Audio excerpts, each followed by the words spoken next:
ہاں حضرت اجازت ہے. کی حال ہے سردار صاحب؟ خیریت ہے؟ مہربانی اجازت ہے. جی جی شوق نال. سب سے پہلے تو میرا سلام عقیدت کو بولو.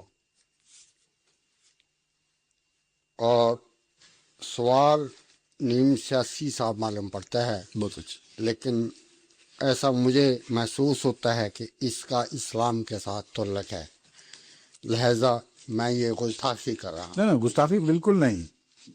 ماشاء اللہ آپ کا تشریف لانا مہربانی ہے.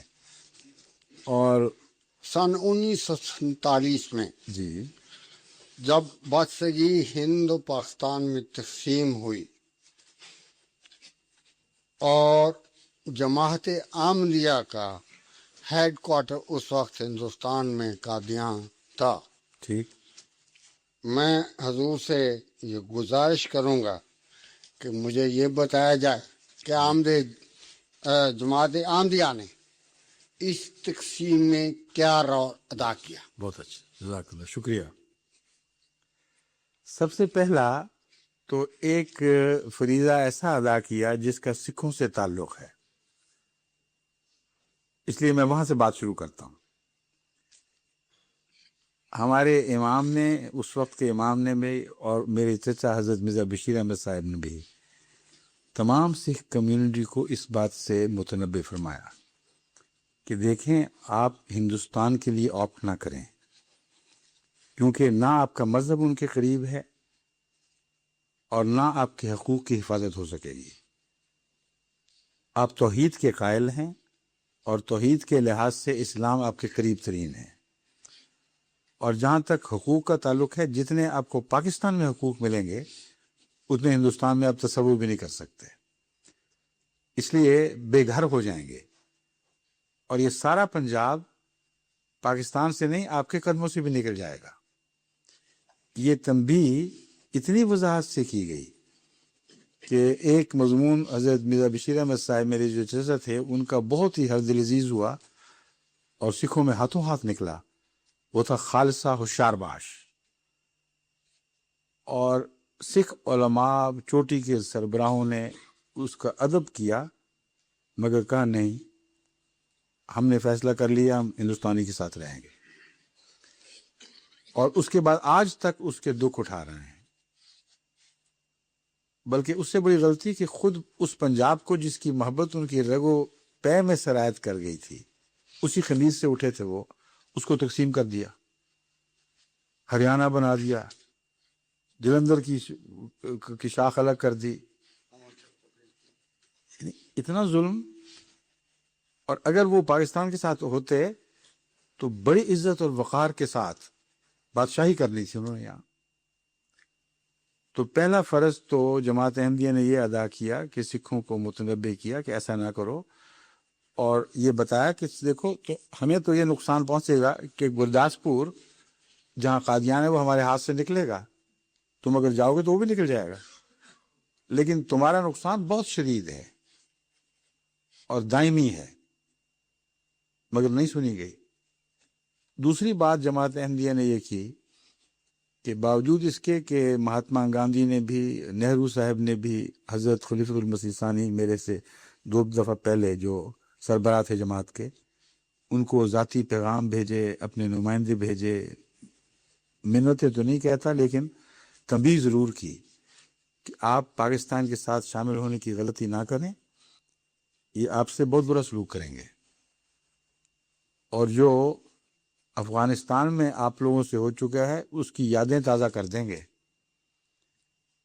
اور گاندھی صاحب نے جو پیغام بھیجا مردولا سارا بائی کے ذریعے بھجوایا تھا، اور اس نے اتفاق اپنے لیے سمجھتا ہوں کہ میں اس میں موجود تھا اس وقت.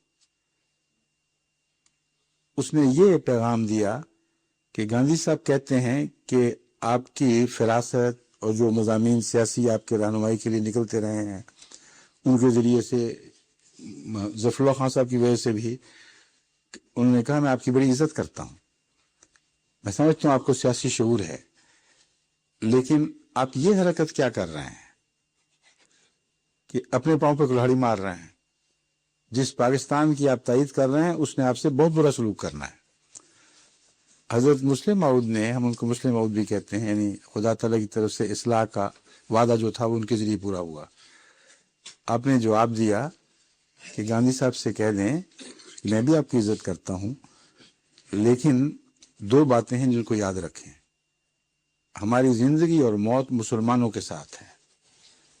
یہ نہیں ہو سکتا کہ آپ مسلمانوں کا قتل و غارت کروائیں، ان پر مظالم کریں، ان کے حقوق پامال کریں، اور ہم اس وجہ سے آپ سے مل جائیں کہ آپ ہمارے حقوق کی حفاظت کریں گے. اس کا سوال ہی پیدا نہیں ہوتا. جہاں وہ مارے جائیں گے وہ ہم بھی مارے جائیں گے.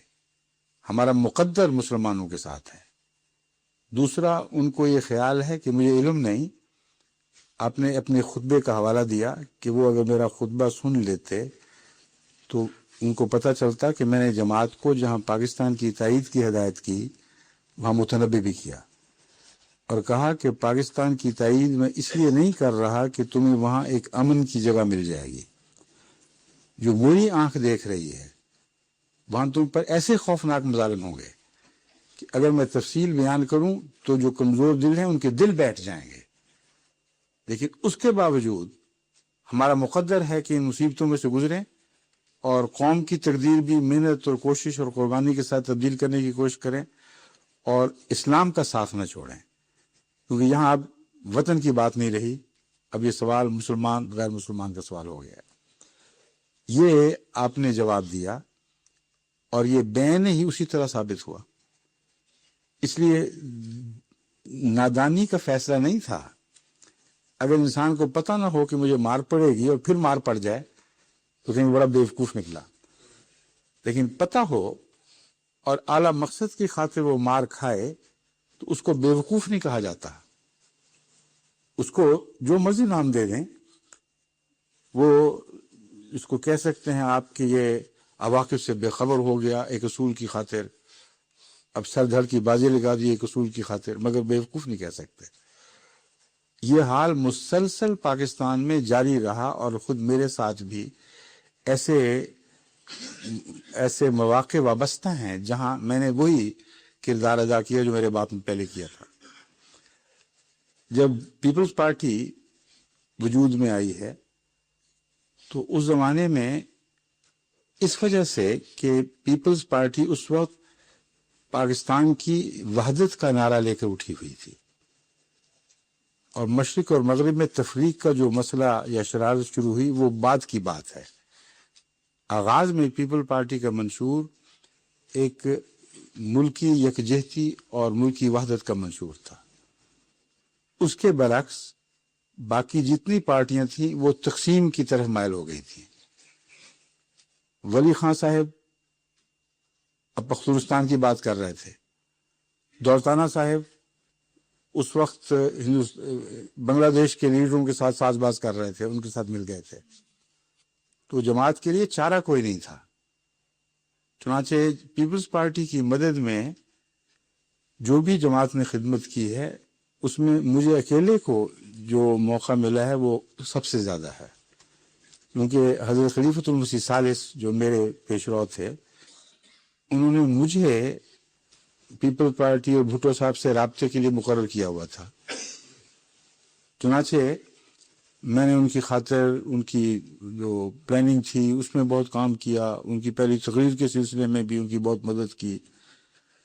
جب یہ جیت گئے تو اس وقت میں سندھ اپنی زمینوں پہ دورے پہ گیا تو رستے میں ویرپور خاص ہے، وہاں جو پیپلز پارٹی کے چوٹی کے سربراہ مثلا سید غلام رسول شاہ صاحب مرحوم اور اس طرح کے اور بڑے سربراہ تھے، انہوں نے میرے اعزاز میں دعوت کی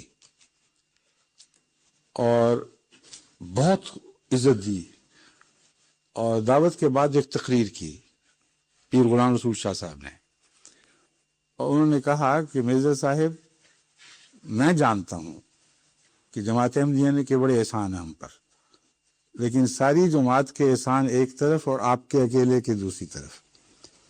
یہ مبالغہ امیزی تھی، اور ان کا ماننا یہ تھا کہ آپ ذاتی طور پر جو باتیں سمجھاتے رہے ہیں ہمیں وہی ٹھیک نکلتی تھیں. ان معنوں میں انہوں نے کہا کہ بہت زیادہ، اس لیے اب خدا ہمیں طاقت دے رہا ہے تو آپ دیکھنا ہم کس طرح ان احسانات کا بدلہ اتارنے کی کوشش کریں گے. میں نے ان سے کہا مجھے موقع ملا نا میں نے کہا پیر صاحب میرا آپ سے بڑا گہرا تعلق ہے، واقعی بہت اچھے انسان تھے، لیکن مجھے معذرت کے ساتھ اختلاف کی اجازت دیں.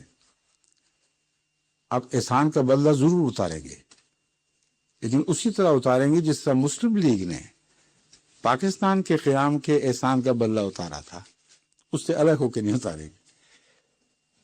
پہلی اینٹی احمدیہ تحریک جو 1953 میں چلی ہے وہ دولتانہ کی سربراہی میں چلی ہے، اور 1953 کی تحقیقاتی عدالت نے 100% وضاحت کے ساتھ لکھا کہ حکومت پنجاب کروا رہی تھی سارا قتل و غارت، ورنہ آئی جی نے کہا کہ آئی جی کا کیا سوال ہے، اگر ایک تھانے دار مجھے دیتے اور کہتے کہ اس کو بند کرا دو تو مجال نہیں تھی مولوی کی کوئی شرارت کر سکتا.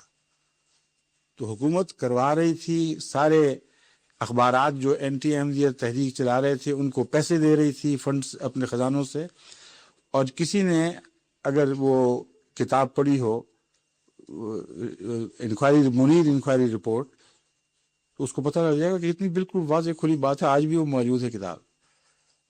تو میں نے ان کو کہا پیر صاحب کو کہ یہ واقعہ ہم دیکھ چکے ہیں، بھولے نہیں ہیں. ہم نے پاکستان اصولوں کی محبت کی خاطر، مسلمانوں کے عمومی مفاد کی خاطر بنانے میں اپنی جتنی بھی توفیق تھی مدد کی. پیپلز پارٹی پہ بھی ہمارا کوئی احسان نہیں، کیونکہ ہم مجبور تھے. یہی اصول اس موقع پر بھی ہمیں مجبور کر رہے تھے کہ پیپل پارٹی کی مدد کریں، لیکن آپ نے وہی کرنا ہے جو دولتانہ اور اس کے ساتھیوں نے کیا تھا.